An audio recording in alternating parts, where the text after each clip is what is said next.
निश्चित भाव में तदंत तो निश्चित भाव किसी बाटबणा से किसी प्रमाण किसी क्लू मिली किसी अभाव रही इन्वेस्टिगेशन से डकाई किंतु गत सरकार गोटे गत मुख्यमंत्री गोटे थिला जे law will take its own course. अच्छा लॉ जदि ता ओन कोर्स नब आ क्रिमिनाल आसे मैंने ओन कोर्स रास्तार जी लॉ ता रास्तार जीव धरा पड़े कि से तो 11% पनिशमेंट होता कन्विक्शन रेटा 11% थिला एथिपाई लॉ तार कोर्स रे जाउथला क्रिमिनाल ता कोर्स रे जाउथला जेहेतु एटा क्राइम ब्रांच तदंत करूची तांका पाखरे किछि तथ्यर आवश्यकता अछि एवं जेहेतु सेमाने मीडिया रे एवं सब जगह रे विभिन्न जगह रे सेटा कहउछन जे हमर डाउट होउछि बिली तेनु तांका पाखरे कोन डाटा अछि कोन अछि ताको नबा पई एवं ट्रुथ तो निश्चित भाव रे आसीबो सत्य जहा अछि तार जे बाहरिबो एतरे किछि असुविधा नाही किंतु गोटे स्वच्छ आ निरपेक्ष सरकार जो आसी किसी तो तदंत करिवो एवं कित कथा बाहर से निश्चित किसी कथा लुचि जाइछि तांकर फायरिंग पाखर आरंभ करी डेड बॉडी पाखर आरंभ करी ये पर्यंत सब किसी ना किसी तथ्य लुचि लुकायित तथ्य किसी बाहर जमी आप देखिए पाइखाना भितर गोटे कागज बाहर गोटे कथा थिला गोटे पेपर को जब आप साइंटिफिकाली गोटे पानी रे बुड़ेबे केते समय से रही डिजल्व न होगी बहुत कथा अच्छी इन्वेस्टिगेशन किसी दिग रही जदि उपयुक्त भाव में तदंत न करा आमे सरकार लोकों पाखे उत्तरदायी रही जी पूर्वर जी किसी भूल कर आम से ना गड़ेदेवा ठीक कथा हेनी देखिए क्राइम ब्रांच तदंत को नहीं तो आपण मैंने प्रश्न उठाई सीबीआई तदंत कहीं होनी कहीं क्राइम ब्रांच पुनर्बार देखो यहाँ आपने भल भाव जानते यहाँ आवेदन किए करिया दरकार तरफ आसिया दरकार जेहेतु यहाँ सरकार ऑलरेडी सरकार ऑलरेडी क्राइम ब्रांच तदंत करी कोर्ट को पठे सारी से दाबी उपस्थापन करिया कथा जे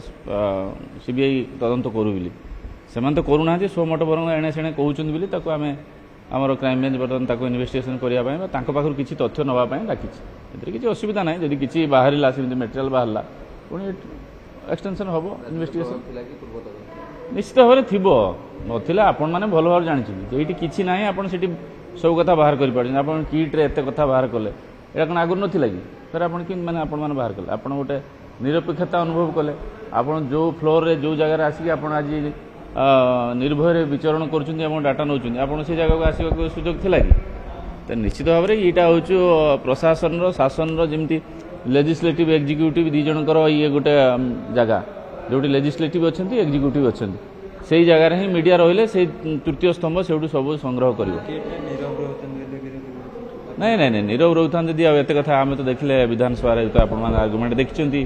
इन्वेस्टिगेशन देखुं सब कथा देखुं नीरव कहीं रहे हो चलती जेहेतु यहाँ माने गणतांत्रिक पद्धति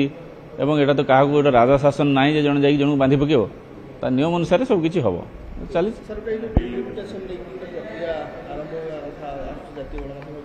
आपण मान माध्यम आसने आपण तार बेसी तथ्य रखिथे डिलिमिटेशन हबार तो तार समय अच्छी तेणु जपर्यंत ये जनगणना न होती तो हो पारे तेणु जहाँ आपण मान मीडिया आम शुणुचे आम पाखे सेमती किसी कंक्रीट तथ्य ना किंतु हबार समय टाइम अनुसार ये मागुची जे हबार संभावना अच्छी निश्चित भाव में यहाँ बर्तमान आप देखिए आम जाइलु केरला आसेम्बली आप देखिले जे तांकर लोक संख्या स्टाग्नेट अच्छी बढ़ुना बहुत बेसी बढ़ुना गत 10 वर्ष भितर मात्र 20-30 लाख लोक बढ़ी आम ओडिशार देखिए आप 60-70 लाख लोक बढ़िया गत वर्ष भितर भारत वर्ष केते लोक बढ़िया ये लोक संख्या को आकलन नकले ये प्रशासनिक भित्तिरे प्रशासनिक व्यवस्था को किमती इंट्रोड्यूस करके लोक शासन व्यवस्था किमती दिज्व फाइनेंशियल अकाउंटिंग किमती हम बहुत कथा डिपेंड कर लोक संख्या उपर तेणु तो गणनार आवश्यकता अच्छी सरकार भी करेंगे विधि व्यवस्था अनुसार करेंगे जो राशन कार्ड आगुरी अनेक लोग अपेक्षा करते स्वच्छ पुणी हम अयोग्य मिलनी योग्य मिल देखो यहाँ गोटे सिस्टम जे कि सब पॉल्यूशन एडल्ट्रेशन जिन सब पशे से सब पशु रिमूव करते पड़ो ये जो आम देश में जो प्रकार व्यवस्था रही जनहितकारी योजना जिते अच्छी जो मैंने अयोग्य से सब सदासर्वदा चेष्टा करें हाथेवाई एवं तादेह बहुत बाट अच्छी हाथेवाई